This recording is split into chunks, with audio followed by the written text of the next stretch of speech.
Halo guys, di video ini saya akan membawakan alur cerita Sisingji Season 4 Chapter 93, yaitu Kebangkitan Dewa Surga Kuno. Langsung gas.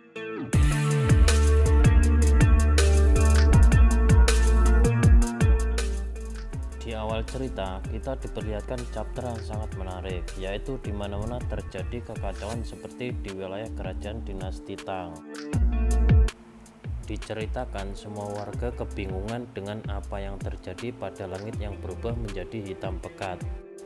Lihat, turun salju hitam, apa yang terjadi, kata warga. Ini bukan pertanda baik. Raja Tang Taizong pun juga cemas. Dan seorang peramal kerajaan berkata kepada sang raja, "Yang mulia, ramalanku menunjukkan ini adalah pertanda buruk karena ada hubungannya dengan para dewa, yaitu di istana surga. Pertanda buruk dari surga akan membuat rakyat gelisah. Cepat selidiki hal ini," kata sang raja. "Apa ada yang tahu di mana Tang Sanzang?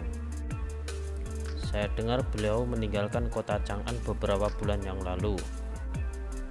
Cari tahu di mana dia sekarang. Dia adalah orang yang paling dekat dengan dewa," kata sang raja.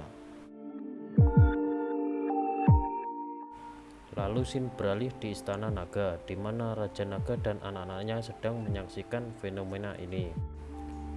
Dan Raja Naga berkata, "Salju hitam ini adalah pertanda dunia sedang kacau. Berhati-hatilah, masa depan klan naga terletak di tanganmu." "Tak usah cemas kakek naga," ucap anaknya. Kemudian Sin beralih di kerajaan Asura, di mana Raja Asura sedang duduk sambil menatap langit, dan Raja Asura pun merasakan hal yang buruk akan terjadi. Di saat yang sama, Buddha Rule dan anak Raja Asura melihat salju hitam itu, di mana Buddha Rule pun cemas dengan hal ini. "Gautama, salju hitam ini aneh. Apa yang terjadi?" ucap anak Raja Asura. "Ini cuaca buruk saja. Kembalilah belajar," jawab Gautama.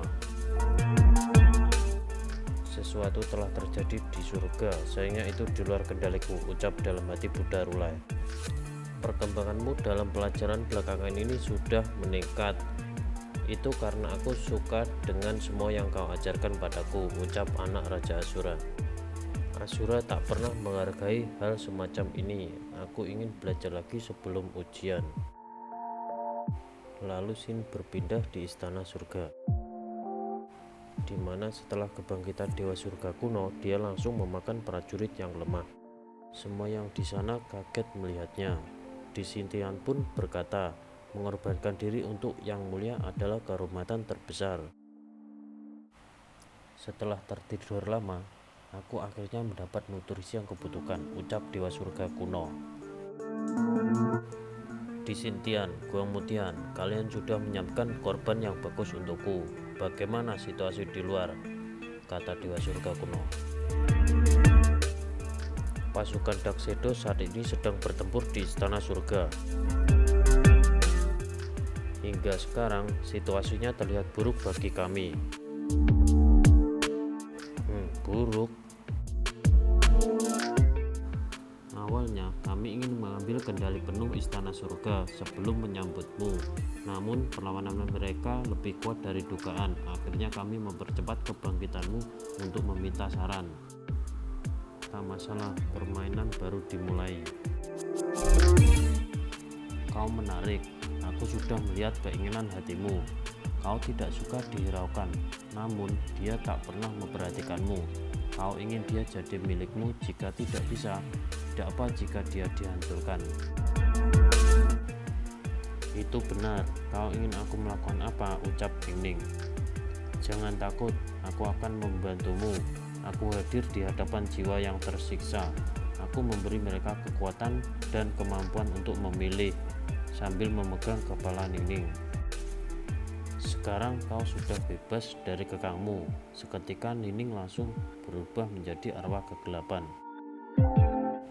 "Sekarang giliranku. Biarkan aku sendiri yang akan melenyapkan mereka semua dari istana surga." Lalu Dewa Surga Kuno pergi. apa dewa surga kuno ingin turun tangan sendiri? Itu yang kuharapkan, ucap Di Xintian. Ning, kau pasti merasa sangat terhormat telah mendapat berkat dari Yang Mulia. Ya, aku merasa sangat terhormat. Menjadi arwah kegelapan memang keputusan yang bijak, ucap Ning.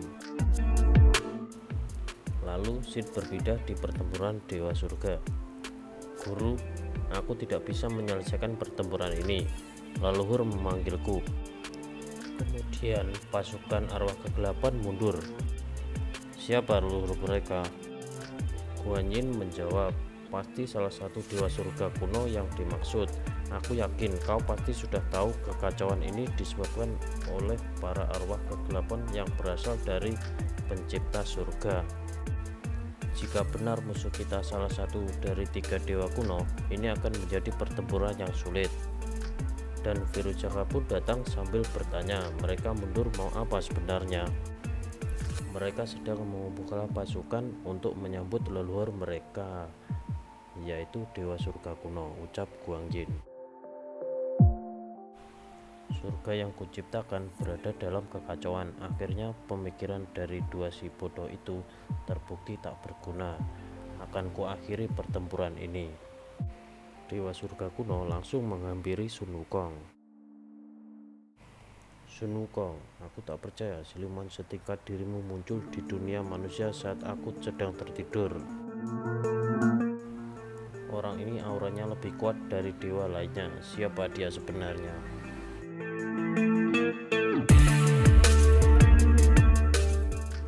Kau cukup menarik, tapi tempatmu bukan di sini. Perang surga ini tak ada hubungannya denganmu, ucap dewa surga kuno. Sun Wukong, kau akan berakhir di sini. Kau tak membuatku takut.